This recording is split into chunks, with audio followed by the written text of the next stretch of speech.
तो आप देख सकते हैं कि किस तरह जो है जयप्रकाश नारायण की मूर्ति पर माल्यार्पण समाजवादी पार्टी के नेता कर रहे हैं। कहीं न कहीं एक आस्था दिख रही है। भारतीय जनता पार्टी के हाथों में विनाशकारी रेखा है। इनके चेहरे पे विनाशकारी भाव दिखाई देता है। ये विनाशकारी लोग हैं, कभी बना नहीं सकते हैं, बिगाड़ सकते हैं। जयप्रकाश नारायण जी उस आंदोलन के एक नायक के रूप में है और उनकी किसी भी प्रतिमा हो या उनकी याद करने में किसी को भी रोकने का कोई सवाल ही नहीं होता। जेपी के सिद्धांतों का समाजवादी पार्टी मार्ग से भटक चुकी है और आज जिस प्रकार से अपराधियों को, बलात्कारियों को, अनैतिक काम करने वाले माफियाओं को संरक्षण देना समाजवादी पार्टी की एक पहचान से बन गई है। जब दिया बुझता है तो फड़फड़ाते हैं लोग। ये हटने से पहले का ये क्रोध दिखाई दे रहा है। तो ये बहुत ही गलत बात है और मैं समझता हूं कि जिसने भी योगी जी को ये सलाह दी है, इन बातों से नेताओं की लोकप्रियता बढ़ती है। इस तरह की घटनाओं को अगर आप अंजाम देंगे तो अखिलेश यादव की राजनीति में आप इजाफा कर रहे हैं। ऐसे महान सेनानी के जन्मदिन पर समाजवादियों को, हमारे राष्ट्रीय अध्यक्ष जी को माल्यार्पण करने से रोकना ये सिद्ध करता है कि ये सरकार बिल्कुल तानाशाह है। जयप्रकाश नारायण की मूर्ति के पर माल्यार्पण किया सपा प्रमुख अखिलेश यादव ने और साथ ही साथ सरकार पर बड़ा हमला भी बोला। जहां बीजेपी को ज्यादा लाभ मिलेगा वहीं पर वो बिल्डिंग दे देंगे। समाजवादी पार्टी के लोग केवल माल्यार्पण ही तो कर देते हैं, जबकि उन्होंने देखिए संपूर्ण क्रांति का आंदोलन की शुरुआत की थी। समाजवादी पार्टी और राष्ट्रीय अध्यक्ष जी को भारतीय जनता पार्टी को हटाने के लिए अब नई क्रांति चलानी थी। योगी जी जो है पूरी तरह से बौखला चुके हैं। तानाशाह का जो अंग्रेज होते थे ना, वो अंग्रेज ऐसे ही होते थे। ऐसे जो अंग्रेजी हुकूमत है वो लागू कर रहे हैं उत्तर प्रदेश में।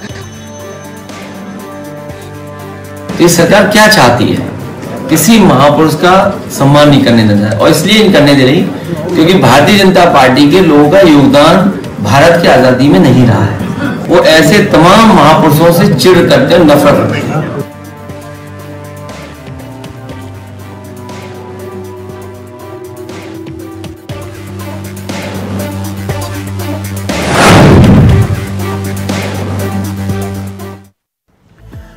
तो सड़क पर अखिलेश, जयंती पर हो गया सियासी कलेश। जेपी का नाम और सियासी संग्राम। जयप्रकाश नारायण संपूर्ण क्रांति के अगुवा रहे और जेपी उत्तर प्रदेश नहीं देश की समाजवादी सियासत के सबसे बड़े पुरोधा। जेपी की विरासत की जंग में अखिलेश पीछे नहीं रहना चाहते।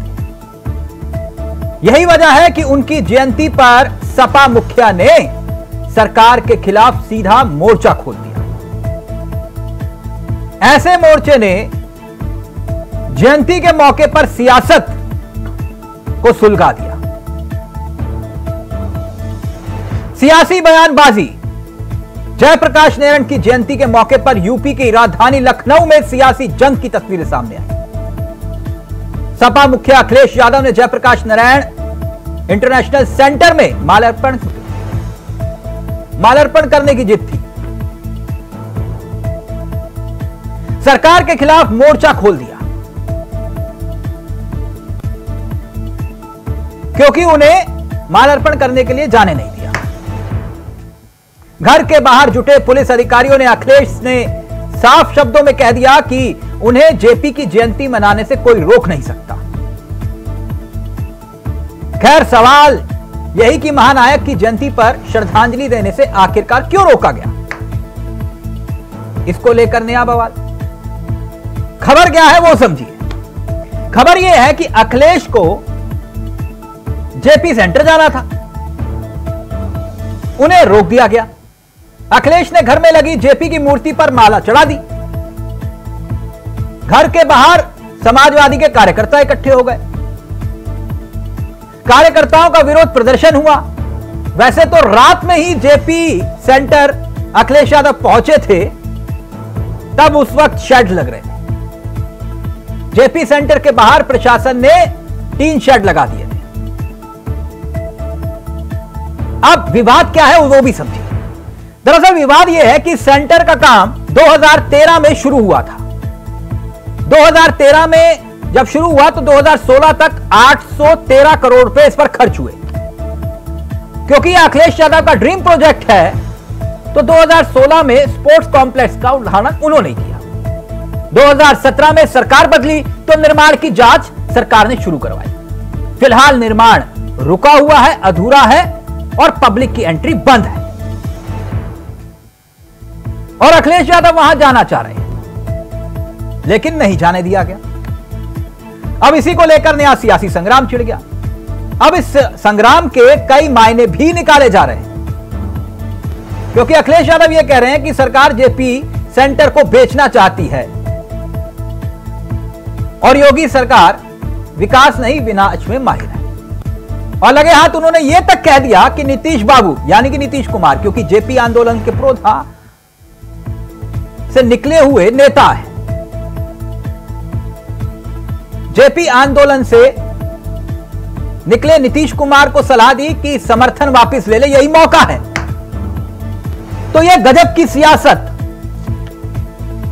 जेपी की जयंती पर देखने को मिली।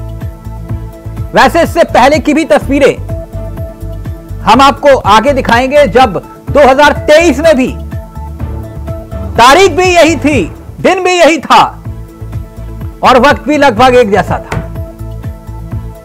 तब अखिलेश यादव ने गेट फांदा था और इस बार जेपी की मूर्ति को घर में ही ले।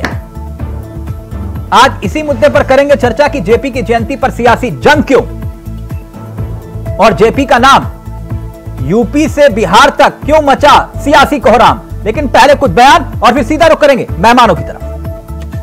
सरकार रोकना चाहती है कि हम माल्यार्पण न करें, लेकिन हम लोगों ने यहाँ पर सड़क पे ही माल्यार्पण कर दिया है। उसको इसलिए ढका हुआ है, कहीं साजिश है उसके पीछे, और साजिश ये है कि लोग बेचना चाहते हैं।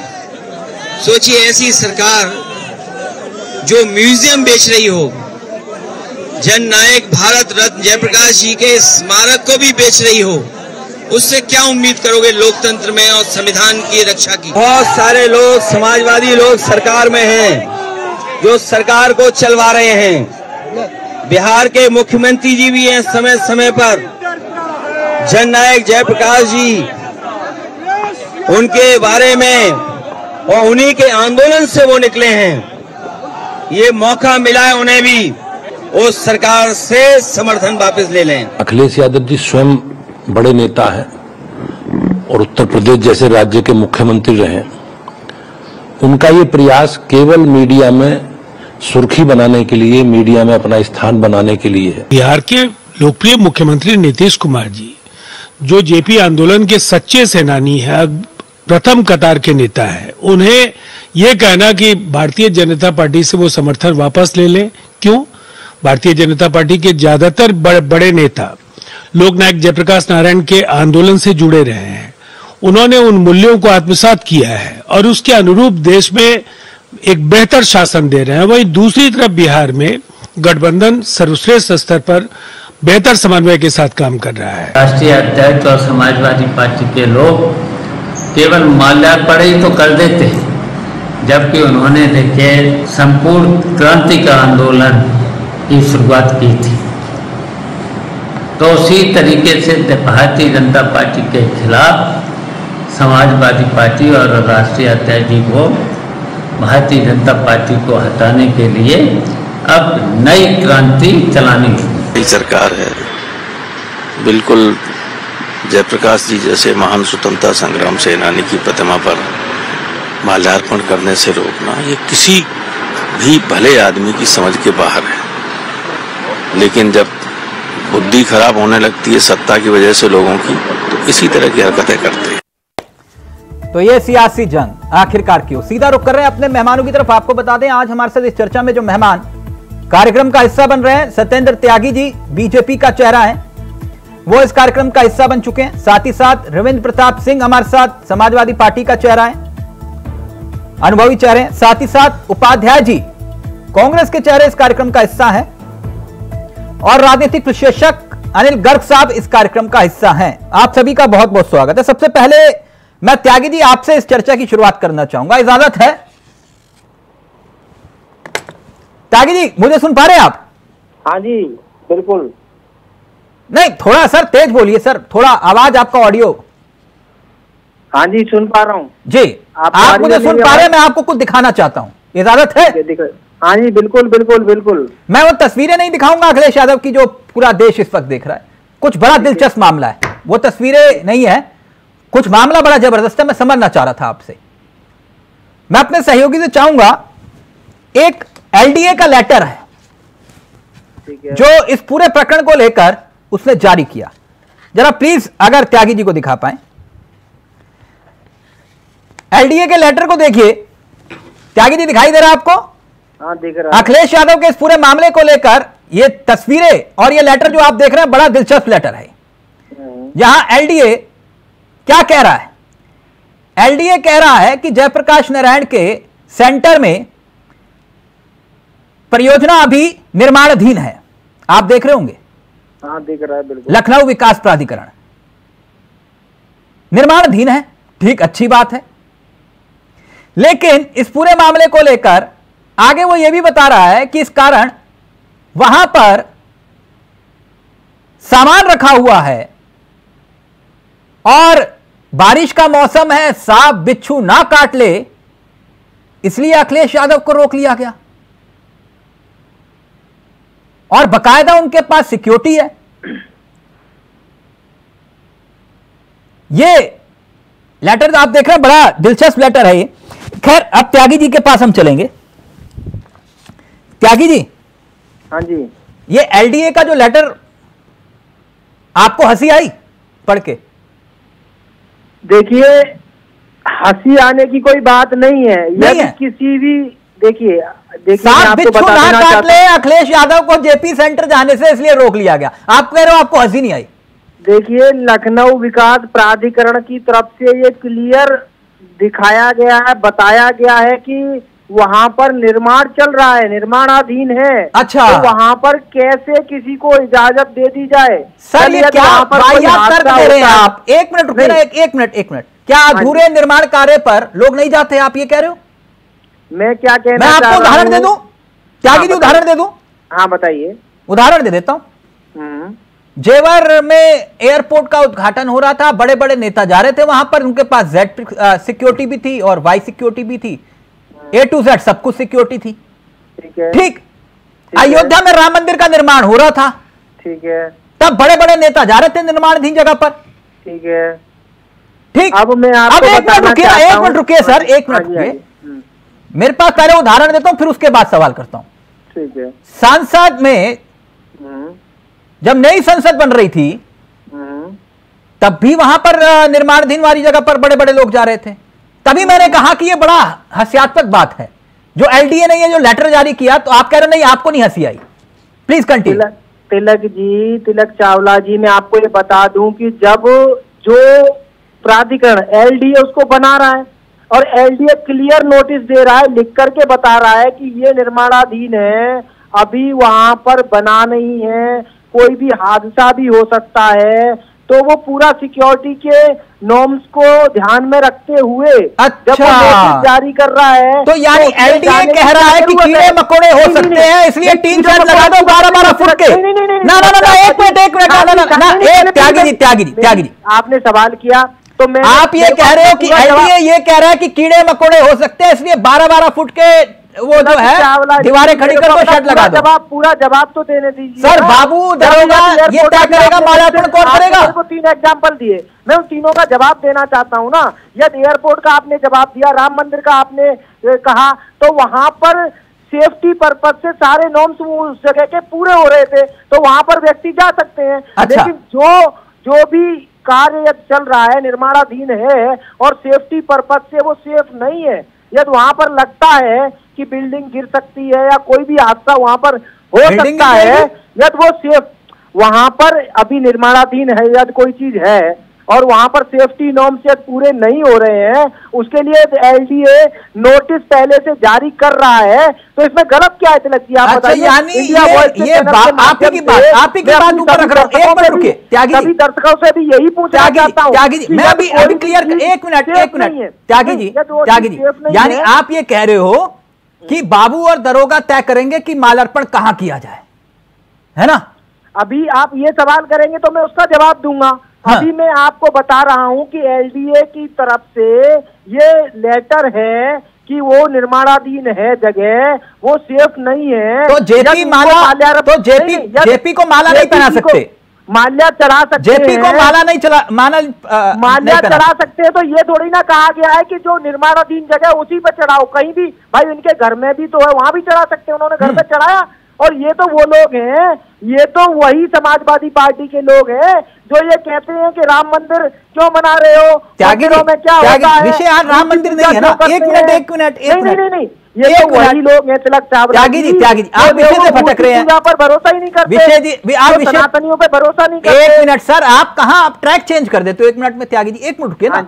मैं तो ये कह रहा हूं कि जरा दर्शकों को ये बताओ, ये जो निर्माणाधीन, क्योंकि 2 साल में आप संसद बना देते हो, इतनी भव्य संसद होती है, ये कब से निर्माणाधीन है? ये देखिए तिलक चावला जी, अभी आपने ही बताया कि 2013 से, आपने खुद बताया ना। नहीं 2017 से काम रुक गया इसका, और अभी तक वो काम रुका ही हुआ है। मैं तभी पूछ रहा हूं कब से निर्माणाधीन है? हुआ था आपने बताया ना, ये कार्य कब चालू हुआ? एलडीए जो है, एलडीए ताजमहल बना रहा है या सेंटर बना रहा है?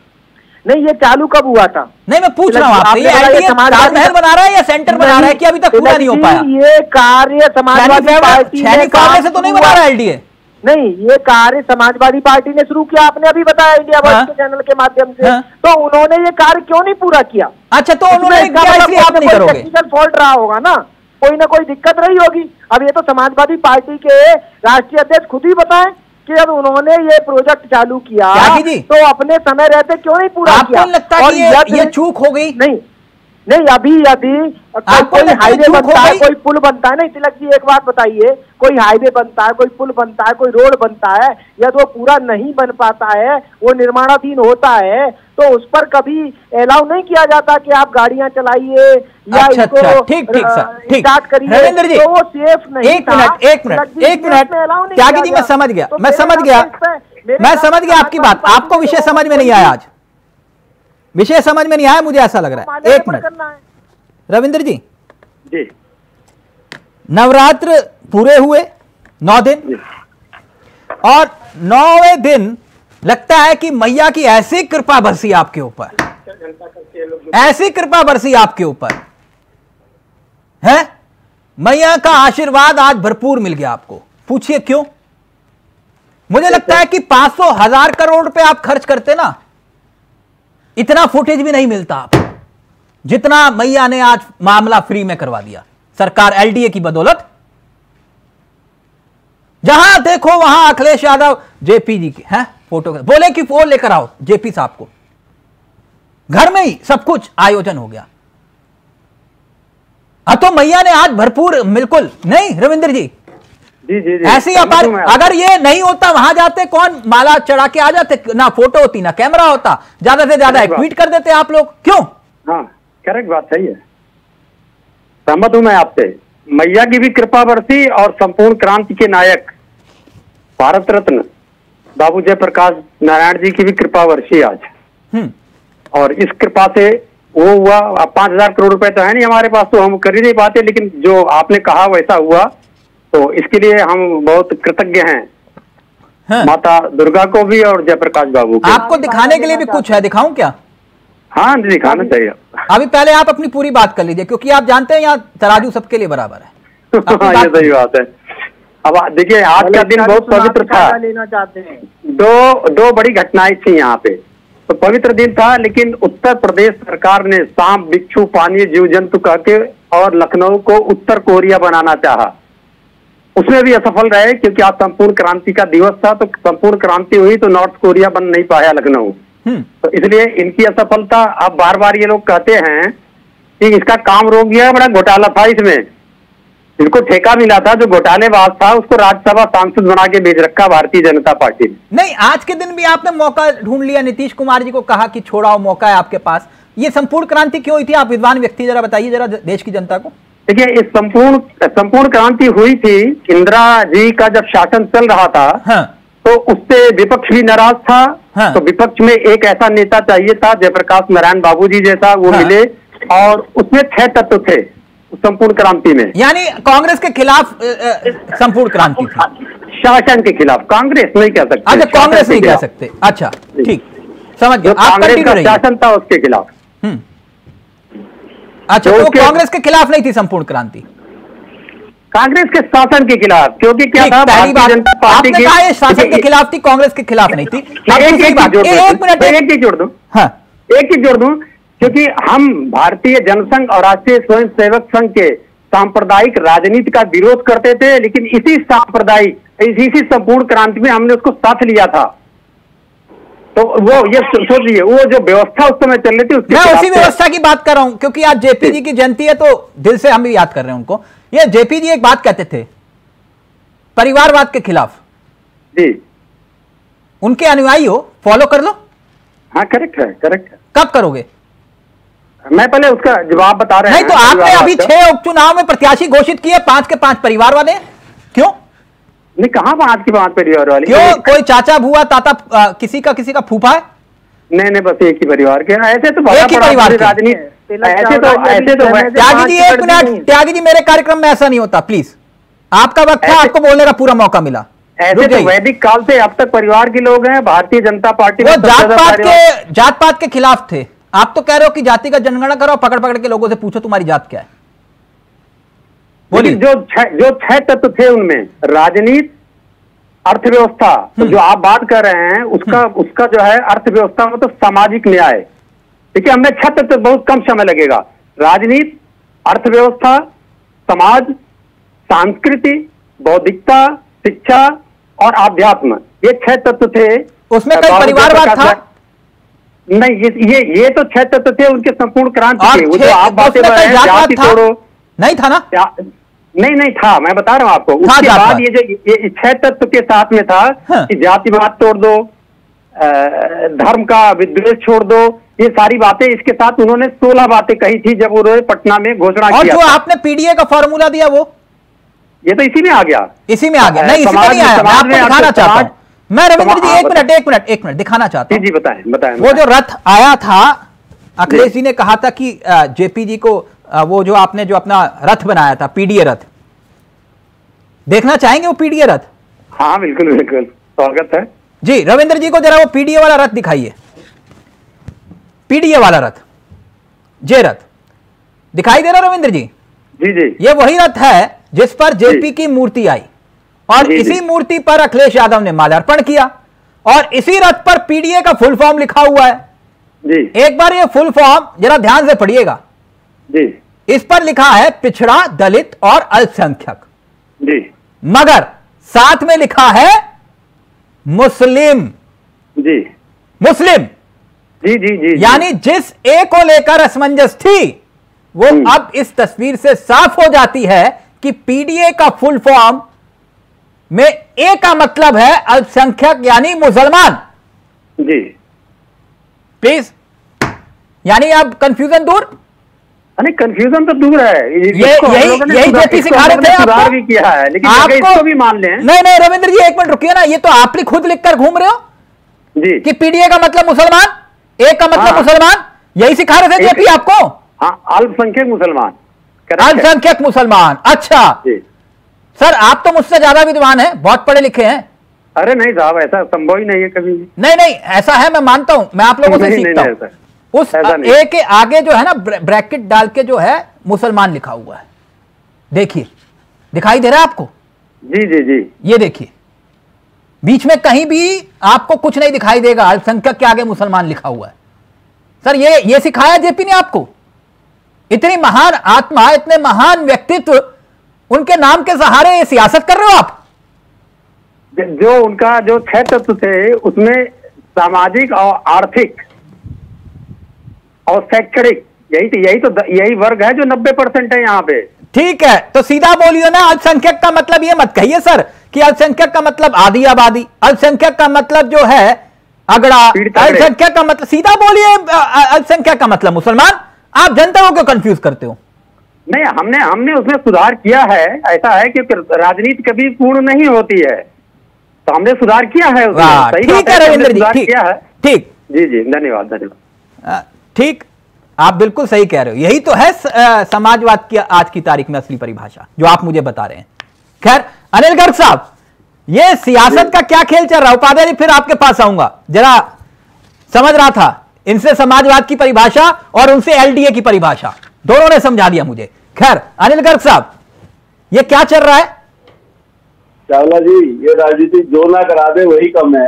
हाँ। मैं अभी दोनों साथियों को सुन रहा था, आपने अपनी रिपोर्ट में भी बताया, जयप्रकाश जी जिस बात के लिए जाने जाते हैं, जिस संपूर्ण क्रांति के लिए जाने जाते हैं, जो अभी आपने जिक्र किया कि अखिलेश जी ने नीतीश जी से कहा कि आप छोड़ के बाहर आइए, समर्थन देना वापस के लिए। आप मुझे बताइए, जो 1970 में उन्होंने आंदोलन शुरू किया, किसके खिलाफ था और कौन कौन साथ में था? तो आज जो जिसके खिलाफ जेपी साहब ने आंदोलन किया था वो तो अभी समाजवादी पार्टी के एकदम साथ में नहीं। रविंद्र जी कह रहे हैं वो सत्ता के खिलाफ था, कांग्रेस के खिलाफ नहीं था। हाँ, ये नई परिभाषा आज ही मेरे को जानने को मिली कि कांग्रेस पार्टी की सरकार के खिलाफ आंदोलन था, कांग्रेस से इनको कोई दूरी नहीं। ये मुझे आज नई बात जानने को मिली। लेकिन मैं ये जानना चाह रहा हूँ, जिस भारतीय जनता पार्टी के बारे में बोल रहे उस समय तत्कालीन जनसंघ था, वो तो आपके साथ खड़ी थी और इतनी साथ खड़ी थी कि सिर्फ जनसंघ को भी बिठा दिया आपने मिले कर लिया जनता पार्टी ने। तो वो तो आपको लग रहा है कि आपसे साथ में नहीं है और आपके खिलाफ है, और कांग्रेस आपको बहुत प्रिय लग रही है और नीतीश को कह रहे हैं कि आप भाजपा छोड़ के हमारे साथ आ जाइए। उन्होंने तो उल्टा किया। अगर जेपी आंदोलन को सामने रख के आप बात कर रहे हो तो आपको तुरंत कांग्रेस को नमस्कार कर देनी चाहिए। आप वापिस आपके भारतीय जनसंघ की, भारतीय जनता पार्टी और नीतीश जी के साथ और लालू जी के साथ नहीं, क्या ये मुद्दा परोस के थाली में दे दिया? दूसरी बात और कर रहा हूँ, दूसरी बात और कर रहा था मैं चावला जी। अभी आपने बताया कि जेपी के जयंती पे उनको माल्यार्पण करने का सारा मुद्दा था। मुझे बताइए, जेपी तो लोगों को दिलों में बसते हैं, क्या वो जेपी कन्वेंशन सेंटर में ही जेपी है क्या? जेपी लोगों को दिलों में है, जेपी एक विचारधारा है, जेपी एक इंस्टीट्यूशन है, जेपी एक मूर्ति का नाम नहीं है। बिल्कुल। तो जेपी को तो आप कहीं भी माल्यार्पण कर सकते थे, तो आप वहीं पे जाके करना चाहते हैं भाई? नहीं, मैं पूछ रहा था, बात तो कुछ लॉजिकल सही है कि नहीं? गर्ग साहब कह रहे हैं कि कहीं पे भी माल्यार्पण कर देते, क्या दिक्कत थी? एक मिनट गर्ग साहब, बोलता हूँ, मुझे एलडी की बात भी समझ में नहीं आई। नहीं, एक मिनट गर्ग साहब, आप ही के पास आ रहा हूँ दोबारा। रविंद्र जी, बात तो गर्ग से कह रहे कहीं भी कर देते माल्यार्पण, दिक्कत क्या थी? वही जिद क्यों पढ़ लिया आपने? क्या इसी तर्ज पे जो परिभाषित किया है, कहीं भी भगवान राम तो पूरी सृष्टि में भी रास्ते हैं, तो कहीं भी मंदिर बनवा दिया जाए, जन्मभूमि ये यही दिक्कत है रविंद्र जी, यही दिक्कत है। अब मैं बता रहा हूँ, यही दिक्कत है जो आपने पूछा है उसका उत्तर दे रहा हूँ मैं। नहीं रविंद्र जी, यही समस्या है जो आप कह रहे हैं, वही समस्या है जी। आप अयोध्या और राम जन्मभूमि का मतलब ही नहीं समझे फिर इसका मतलब आज तक। नहीं, अब आइए, जो आपने पूछा उसका उत्तर दे रहा हूँ। नहीं, आप विवादित बयान देकर नहीं निकल सकते सर। आपने जो कहा कि राम मंदिर वही क्यों बनेगा, आपको नहीं पता कि वहां क्यों बनेगा? यही बताया जेपी, जो अनिल गर्ग जी ने कहा, ऐसा परिभाषित कर दिया कि जो आस्था का प्रतीक है। मैं अपाध्याय जी के पास जा रहा हूँ। जो आस्था का प्रतीक है, आस्था का प्रतीक ये निर्धारित करेंगे, अनिल जी निर्धारित करेंगे क्या? अरे हमारा आस्था का प्रतीक था प्रभु श्री राम का मंदिर वहां पर, हमारा आस्था का प्रतीक है, हम घर में मूर्ति रख के पूछते हैं, तो ये अनिल गर्ग जी डिसाइड करेंगे क्या कहाँ बनेगा? मोहम्मद से कर लो चावला जी, भगवान श्री राम जी को अयोध्या में मंदिर इसलिए बनाना जरूर था क्योंकि वो उनका जन्म स्थान था, और जन्म स्थान एक ही जगह हो सकता है, जन्म स्थान हर जगह नहीं होता, पहली बात। दूसरी बात, मैं अपनी बात और कर रहा था जेपी साहब के लिए। जेपी साहब को अगर किसी ने सम्मान दिया तो भाजपा की एनडीए सरकार ने दिया। उनको भारत रत्न कब मिला? 99 में, 1999 में। तो आप जो जेपी आंदोलन के साथ खड़े थे, जो जेपी को सम्मान दे रहे थे, जेपी की बात कर रहे थे, उनके साथ खड़ा नहीं होना चाहते और उनको विरोधी मानते हैं। और जो जेपी साहब ने जिससे लोगों के आंदोलन किया उसको आप गले लगा रहे हैं और फिर कह रहे हैं कि हम ठीक है। ये कौन सी परिभाषा हो सकती है? तो ये मुझे तो विरोधाभास है ना जो आज आपने कहा। इसलिए मैंने कहा कि राजनीति में कब क्या हो जाए और कब क्या करा दे कुछ नहीं कहा जा सकता। मैं ये बात कहना चाह रहा हूं। रविंद्र जी, बाबू जयप्रकाश नारायण ने भारतीय जनसंघ को और राष्ट्रीय स्वयंसेवक संघ को सांप्रदायिक पार्टी और सांप्रदायिक दल कहा था, उसके बाद भी साथ लिया था। क्या विरोधाभास कहेंगे? और हमने मतलब समाजवादियों ने भारतीय जनसंघ और राष्ट्रीय स्वयंसंघ को सांप्रदायिक कहा था। 1967 में अपने साथ लेके सत्ता में पहली बार मजा चखाया कि आइए सत्ता देखिए क्या होती है। सन 70 में सत्ता का मजा चखाया, 77 में चखाया एक शर्त पे कि आप विलय कर दीजिए और लेकिन आप संघ के सदस्य नहीं रह गया। फिर धोखा दिया। विषय से बट एक मिनट उपाध्याय जी, ये अखिलेश जी के सम्मान में कांग्रेस कहीं मैदान में नहीं दिखाई दे रही, चक्कर क्या है? तिलक जी, भैया तिलक जी नमस्कार। पहली बात, हम जो भी काम कहेंगे, बात कहेंगे तो आप कहेंगे कि कांग्रेस ने ऐसा किया था, वैसा किया था। ठीक है, नहीं, मैंने रविंद्र जी से पूछा, उन्होंने कहा सत्ता के खिलाफ था, कांग्रेस के खिलाफ नहीं था। मैंने आज नया ऐतिहासिक है, प्लीज कंटिन्यू। मैं नहीं बोलूंगा, नहीं मैं याद नहीं दिलाऊंगा कि जेपी ने आंदोलन क्यों, संपूर्ण क्रांति क्यों हुई थी। तिलक जी, जैसा कि हमारे भाई साहब रविंद्र जी ने कई बार कहा कि जो पीछे हुआ ठीक है, उससे हम सबक सीखे इतिहास से। नहीं, ये वाला सबक बताइए ना। ये जो अब ये नया प्रकरण हुआ, जो पूरा विवाद हुआ, इसको लेकर आप कहीं आप लोग दिखाई नहीं दिए अपने सहयोगियों के साथ? नहीं, इस विवाद पर मैं ये कहना चाहता हूं कि ये भारतीय जनता पार्टी अपने तानाशाही रवैये को बार बार दिखा रही है और ये दिखा रही है कि मैं किस तरह से हिटलर की विचारधारा से हमारी विचारधारा मिलती है। कभी आदरणीय राहुल गांधी जी को आसाम में मंदिर में जाने से रोका जाता है, कभी बाबा विश्वनाथ जी बनारस में दर्शन करने से रोका जाता है, कभी अखिलेश यादव जी को माल्यार्पण करने से रोका जाता है, जो आजादी की लड़ाई में स्वतंत्रता सेनानी थे जयप्रकाश बाबू जी। और स्वतंत्रता आंदोलन के बाद जो है पहली बार विपक्ष की केंद्र में सरकार बनवाने मंदिर जाने से कौन रोकता है आपको जी? कौन रोकता है मंदिर जाने से? किसने रोका आपको मंदिर जाने से? बाबा विश्वनाथ के दर्शन में राहुल जी गए थे। उपाध्याय जी, उपाध्याय देखिए फिर गलत कोड करते हैं ना आप, यही दिक्कत है। आप हनुमान, एक मिनट रुकिए सर, एक मिनट। हनुमानगढ़ी से यू टर्न आप ले लेते हो, राम मंदिर जाने की हिम्मत आपके अंदर नहीं होती और आप कह रहे हो कि मंदिर जाने से रोकते हैं। कौन रोकता है? आसाम में भारत जोड़ो यात्रा में जब जा रहे थे राहुल जी, तो हनुमान जी का दर्शन करने जाना चाहते थे, वहां कहां जाने दिया वहां की सरकार ने? सर, कोई किसी को मंदिर जाने से नहीं रोकता, इस तरह की बात मत करिए। आप रोज मंदिर जाके फोटो खिंचवा के उस पर डालते हो सोशल मीडिया पे और इतना लंबा तिलक लगाते हो माथे पे। दर्शन करने जा रहे थे, कैमरा नहीं ले जाने, गलत बात बोल रहे हैं आप उपाध्याय जी। नहीं जाने दीजिए, पिछली बार आप देख लीजिए। एक मिनट रुकिए, एक राहुल जी से बात करिए। टिकट बुक घर से लेकर सब सिक्योरिटी व्यवस्था त्यागी जी करवाएंगे, वो बात करिए। बोलिए राम मंदिर जाना है, बोलिए, हिम्मत है तो अरे हम तो नहीं कर पाएंगे। ये सियासत मत करो यहाँ पे प्लीज उपाध्याय, जो मुद्दा है उसी पे रहो प्लीज। आपके कहने से नहीं जाएंगे, हम अपनी आस्था से जाएंगे भैया तिलक जी। ये आस्था मुझे समझ में नहीं आती। आप रुक जाइए एक मिनट। ये आस्था ये तब नहीं जागती, ना तो सोनिया जी, ना प्रियंका जी, ना राहुल जी, ना राजीव जी, ना इंदिरा जी, ना नेहरू जी, आज तक कभी राम मंदिर के ये आस्था अभी तक जागी नहीं आपकी? राजीव जी ने तो शिलान्यास ही करवाया भैया। शिलान्यास? फिर देखिए सर, फिर शाह बानू याद दिला दूंगा एक सेकंड में आपको, मेरे साथ मत खेलिए। उन्होंने किस फैसले को आपने पलट के बाद ताला खुलवाया, सब जानते हैं उस बात को। उपाध्याय मुद्दे पे रहिए, इसलिए बोल रहा हूं, मुद्दे पे रहिए जी, मुद्दे पे रहिए। आप जो कह रहे थे ये सामान्य घटना जो इमेज बना दी, उसका क्या, उसको लेकर क्या आ रहा है? सुनिए तिलक जी, अखिलेश यादव जी को अगर माल्यार्पण करने देते तो क्या हो जाता?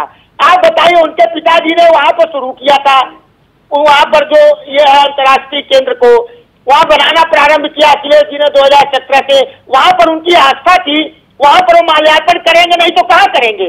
वहाँ क्या बताइए कहाँ करेंगे, बताइए भाई। हरिनाथ उपाध्याय जी, मैं आपको ये बताना चाहता हूँ कि माल्यार्पण भाई रोज आए दिन जयंती होती है। आपने देखा है ना, जब कोई भी निर्माणाधीन है, आपने अपने समय में क्यों नहीं? राहुल गांधी जी को काशी विश्वनाथ मंदिर में ना पहले उपाध्याय अपने समय में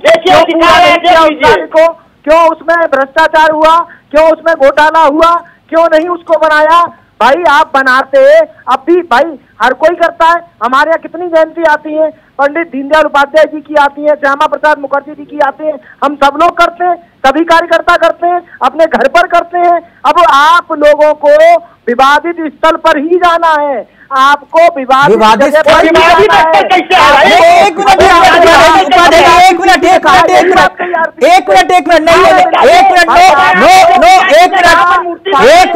एक मिनट, आपने कहा विवादित स्थल, वो विवादित स्थल है फायदा उठाना। त्यागी जी, वो विवादित स्थल है, वो जब वहाँ पर निर्माणाधीन है वो जगह। नहीं, विवादित स्थल और निर्माणाधीन दोनों अलग अलग बातें होती हैं।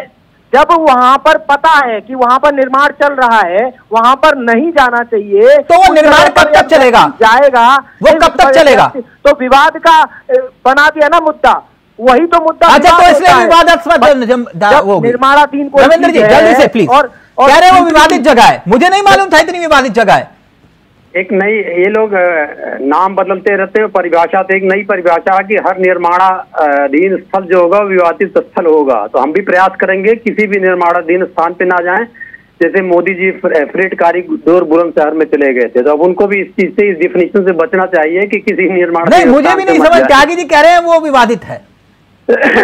चलिए विवादित होगा। जहाँ पर क्लियर है ना, जो भ्रष्टाचार में जिसमें जांच चल रही है, जिसमें घोटाला में जांच चल रही है, जो इन्होंने खुद समाजवादी पार्टी के लोगों ने खुद उस जगह को नहीं बनाया जब उनकी सरकार, और दूसरों पर ब्लेम कर रहे हैं, दूसरों पर लगा रहे हैं। और अभी एक और तिलक जी, एक सवाल का मैं जवाब और देना चाहूंगा। जो उपाध्याय जी कह रहे थे मंदिर जाने की बात, तो राहुल गांधी जी और इनको पूछिए कांग्रेस वालों को, भाई ये क्यों नहीं जाते हैं, क्यों नहीं मंदिरों में जाते हैं? क्योंकि मैं इसका जवाब देता हूँ, क्योंकि वो मुसलमान है, वो मुसलमान है। आप बताइए वो कहाँ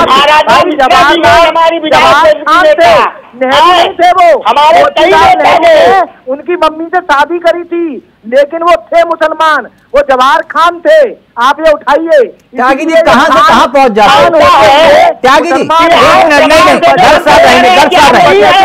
साहब रहेंगे आप, एक मिनट प्लीज प्लीज, ये विषय नहीं है। गर्ग साहब, वो अभी मुझे पता चला वो कह रहे विवादित जगह है। मुझे ऐसा लग रहा है चावला जी, भाजपा के हमारे जो साथी हैं वो अति उत्साह में, उनको खुद भी ध्यान दे रहा, वो क्या बोल गए। वो विवादित स्थल नहीं है, वो कैसे विवादित स्थल हो सकता है?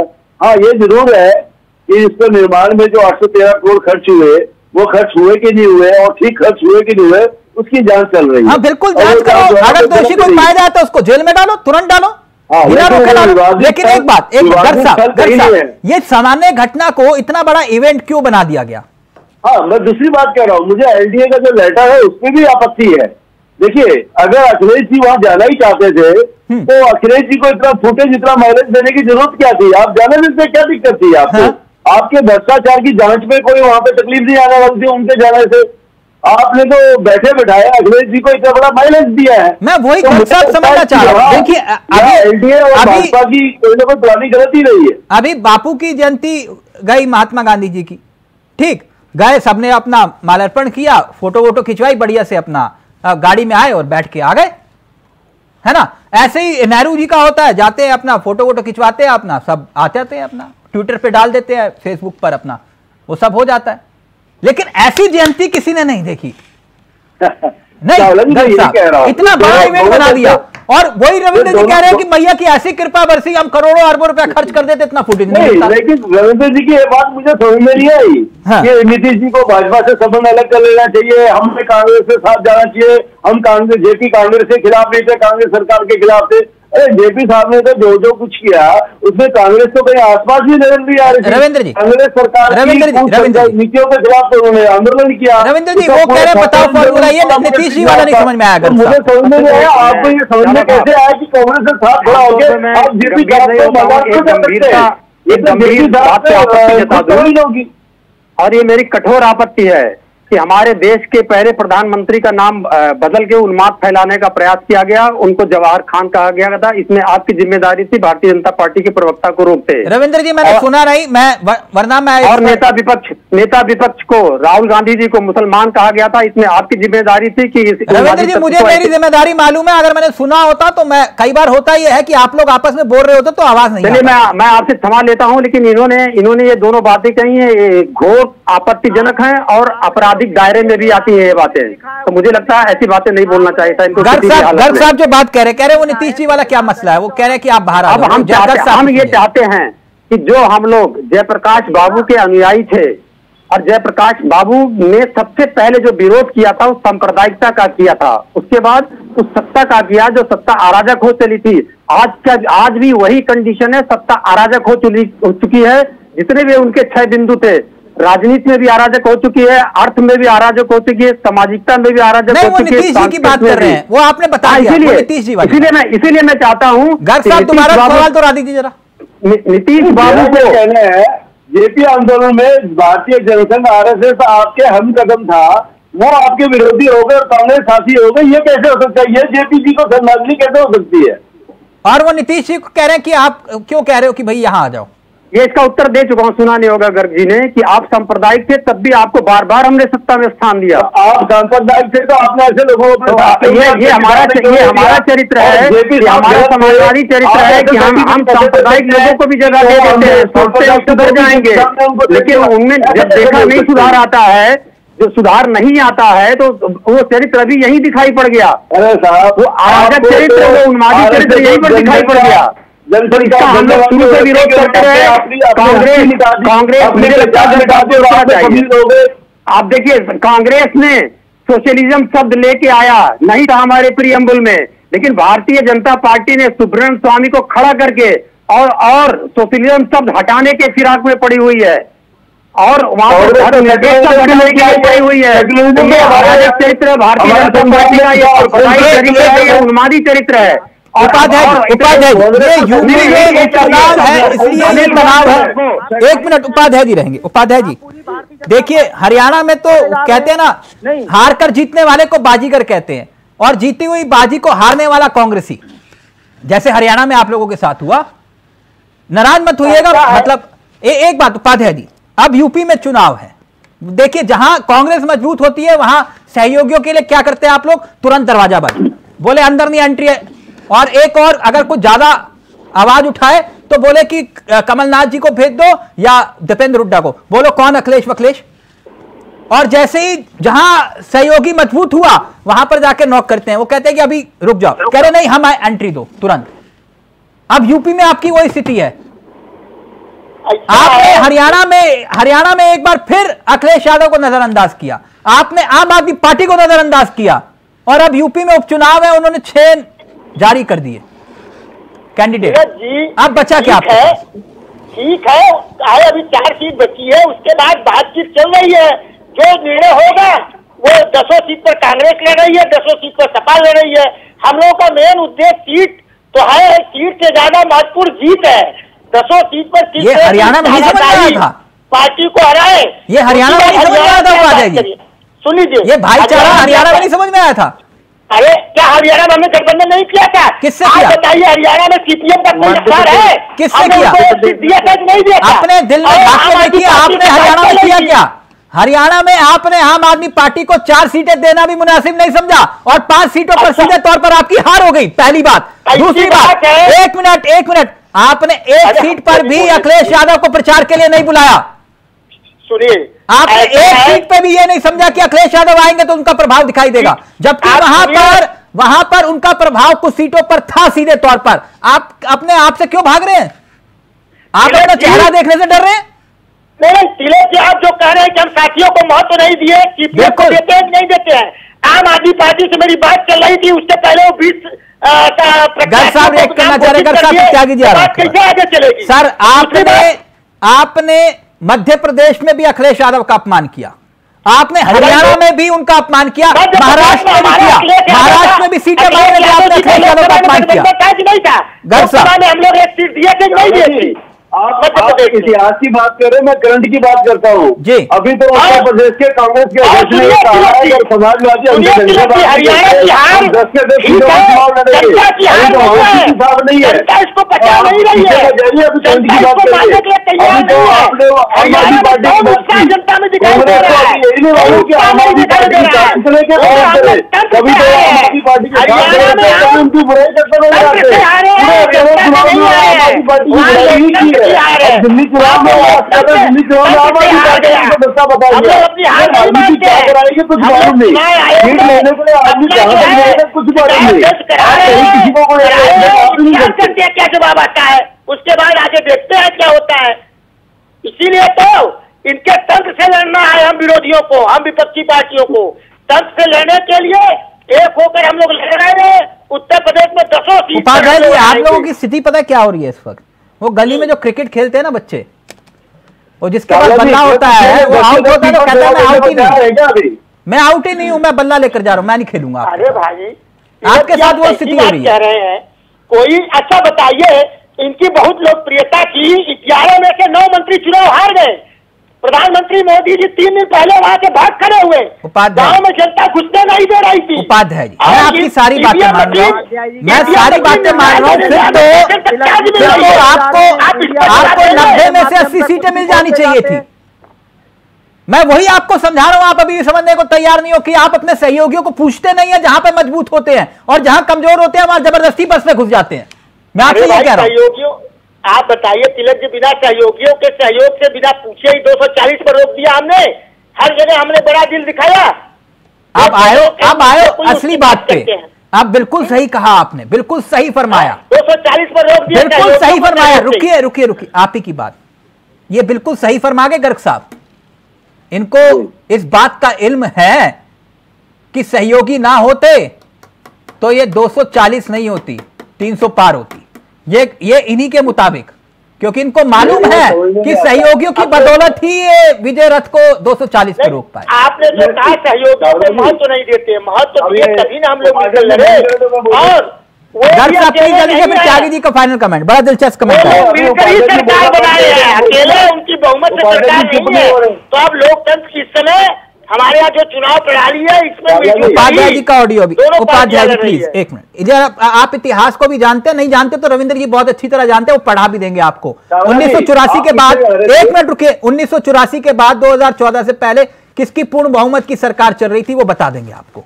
ठीक, आप रुक जाइए गर्ग साहब प्लीज कंटिन्यू, और फिर उसके बाद त्यागी जी आपके पास। आप पीछे जा रहे थे, मैं अभी करंट की बात बोलता हूँ। जब से 6 सीटों का नाम डिक्लेयर किया है आम आदमी समाजवादी पार्टी ने, कांग्रेस ने क्या कहा है कि हमारी ठीक बात नहीं होगी तो हम 10 की 10 सीटों पर लड़ेंगे। यानी कांग्रेस तो अभी भी धमकी देने से और बात करने से कतरात रही है। नहीं, अब वो स्थिति नहीं है, मालूम नहीं है, अब वो जमींदारी छोड़ देंगे। यहाँ पर आप देख लीजिएगा, मैं कह रहा हूँ आपसे, ये जो अगर ये हरियाणा जीते होते तो फिर अभी एक उपाध्याय जी कॉलर ऊपर करके कहते हैं कि 10 की 10 पे लड़ेंगे। लेकिन मैं एक बात और कहना चाहता हूँ, यहाँ पे समाजवादी पार्टी को भी कांग्रेस की उतनी ही जरूरत है, क्योंकि देश का जो एक अल्पसंख्यक वोट बैंक जिसको समाजवादी पार्टी अपना मानती है उत्तर प्रदेश में, अब वो शिफ्ट होकर कांग्रेस की तरफ जा रहा है। अगर कांग्रेस से अलग समाजवादी पार्टी खड़ी होगी तो दोनों को नुकसान होगा और भारतीय जनता पार्टी को उसका लाभ मिलेगा। तो मैं जानता हूँ दोनों पार्टी अपनी अपनी स्थिति समझती है, इसलिए गठबंधन होना तय है। ये दोनों पार्टी जो मर्जी कहे, लेकिन गठबंधन होगा, कितनी सीटों पर होगा, 4 में से 3 देंगे, 2 देंगे, एक अलग बात है, लेकिन होना तय है ये।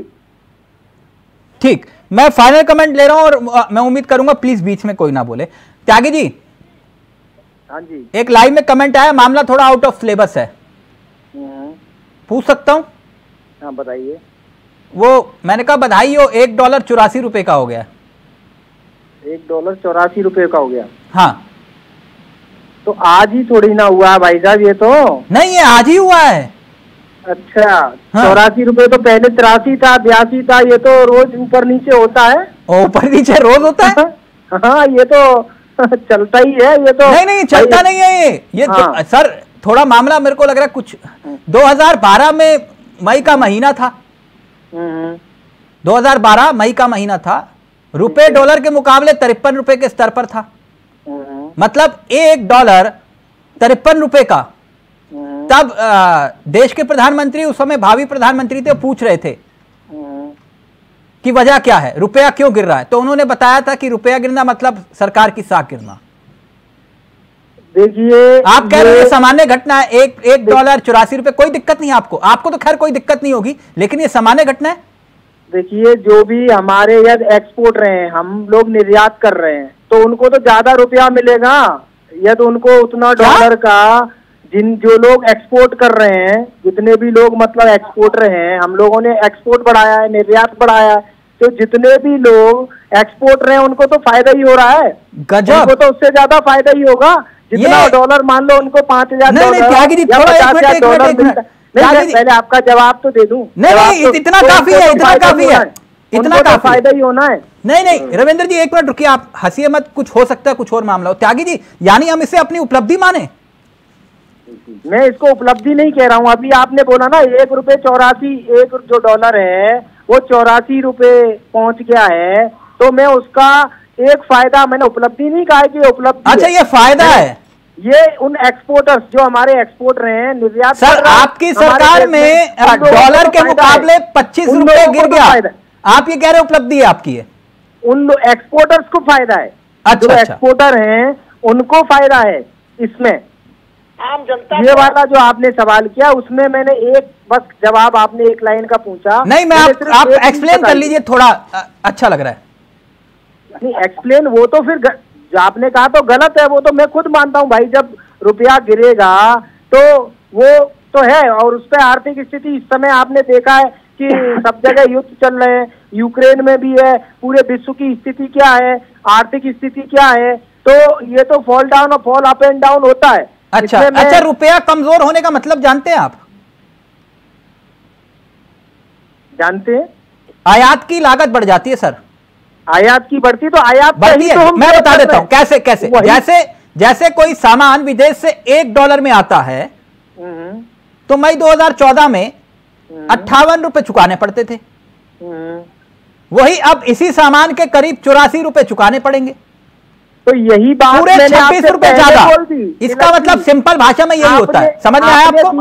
आपने दूसरी बात पकड़ी आयात वाली, मैंने एक्सपोर्ट वाली, निर्यात वाली बात बताई कि हम लोग निर्यात बढ़ा रहे हैं। जब से मोदी जी आए हैं, एक्सपोर्ट पे काम कर रहे हैं, निर्यात पे आपने देखा होगा BIS आ गया।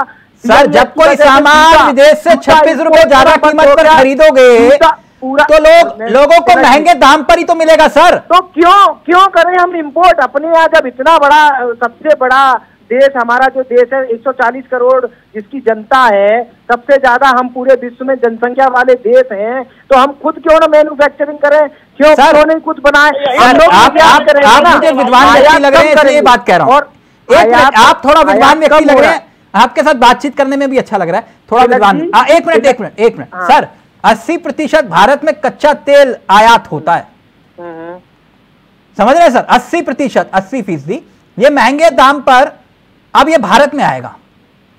तो अब इसका ऑप्शन है आपके पास। उसके लिए हमारे तेल महंगा होगा तो महंगाई होगी कि नहीं होगी? उसके लिए मैं अब जवाब दूं। उसके लिए आपने देखा होगा नितिन गडकरी जी ने कितना उस पर वर्कआउट कर रहे हैं, कैसे वो इलेक्ट्रिक की तरफ मूव कर रहे हैं, इलेक्ट्रिक कार, इलेक्ट्रिक स्कूटी, सब पे सब्सिडी दे रहे हैं, सोलर। रविंद्र जी, आप मुस्कुरा रहे थे, मैं वजह जान सकती हूं, प्लीज जल्दी से। नितिन गडकरी जी, रविंद्र जी का फाइनल कर, रविंद्र जी, और सब इसी पर काम कर रहे हैं। आयात और निर्यातकों को मोदी जी की बात पे अगर जाते हैं तो मोदी जी ने ये कहा था 2014 में कि जिस देश के रुपए का अवमूल्यन होगा तो सरकार की प्रतिष्ठा दांव पे लगती है, और पहले से आयात निर्यात घाटा जो है हमारा वो लगभग $264 अरब का है। तो रुपए के अवमूल्यन हो जाने से करीब वो 37% और महंगा हो गया। और जो हम कर्ज देते हैं, 20% कर्ज देते हैं, जो हमने कर्ज ले रखा है 220 लाख रुपए, तो जो कर्ज का इंटरेस्ट चुकाते थे वो भी अब महंगा हो गया, क्योंकि इंटरेस्ट डॉलर में चुकाना होता है। रविंद्र जी, यही तो मसला है। असली मुद्दों पर आप भी सियासत नहीं कर रहे हो। आप डॉलर नहीं पूछ रहे हो, आप जात पूछ रहे हो सर। आप डॉलर का रेट नहीं पूछ रहे, आप जात पूछ रहे हो। नहीं, आपने डॉलर का बता दिया। नहीं नहीं नहीं नहीं नहीं चावला जी जी देखो, आप, मुझे लगता है त्यागी जी आज अपना होमवर्क ठीक से नहीं करके आए, इसलिए आप तो वो जवाब दे रहे हैं जिसमें वो गिरते जा रहे हैं। लेकिन मैं एक बात कहना चाहता हूँ, देखिए डॉलर पे डिपेंडेंसी तो आज नहीं तो कल अपने को खत्म करनी पड़ेगी। इसलिए मैं मानता हूँ कि मोदी सरकार ने डॉलर की जगह कम से कम 20-22 देशों से जो रुपीज के अंदर जो व्यापार शुरू किया है, उसमें डॉलर का रेट कुछ भी हो कोई ज्यादा फर्क नहीं पड़ेगा, क्योंकि आप रुपीज में लेन देन कर रहे हैं। एक बात उपाध्याय जी, वक्त खत्म हो गया, उपाध्याय जी फाइनल कमेंट आपका। ये सपा को मना लोगे आप, जो आपने इतनी अपमान किया महाराष्ट्र में, एमपी में और हरियाणा में, अब अखिलेश यादव को मना लोगे आप गठबंधन के लिए? वैसे वो कह रहे हैं, लेकिन आपको समझौता आप 4 सीटें या 3 सीटों या 2 सीटों पर ही करना होगा। हम लोगों को आपस में मने हुए हैं, हम लोगों का आपस में मन भी मिला हुआ है और मत भी मिला हुआ है। इसकी चिंता भारतीय जनता पार्टी को नहीं करनी चाहिए और आप भी मत करिए।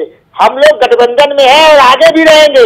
जितना आदरणीय राहुल गांधी जी अखिलेश यादव जी को सम्मान देते हैं, उपाध्याय जी मैं समझ गया, सम्मान देते हैं, मैं समझ गया। ये कमलनाथ जी को भी समझाइए और दीपेंद्र हुड्डा जी को भी समझाइए, और अपने उन बड़े नेताओं को समझाइए जो गठबंधन में आने वाले सहयोगियों को कहते हैं कि गेट बंद कर लो, चुनाव के बाद देखेंगे। ठीक, हमारा जगह हमारे बड़े नेता राहुल गांधी जी हैं, खड़गे जी हैं। हाँ, देखिए मुझे नहीं मालूम था, मुझे नहीं मालूम था कि कमलनाथ आपके बड़े नेता नहीं है। मुझे इस बात का इल्म भी नहीं था कि दीपेंद्र हुड्डा भी आपके बड़े नेता नहीं है। आपने बता दिया, thank you so much, thank you. वक्त इजाजत नहीं दे रहा, बहुत बहुत शुक्रिया आपका। गजब की सियासत है, यूपी में चुनाव है इसलिए क्या जेपी पर तनाव है? ये अपने आप में एक यक्ष प्रश्न है। Thank you so much Tyagi ji, आपका भी, उपाध्याय जी आपका भी, रविंद्र जी आपका भी, और गर्ग साहब आपका भी।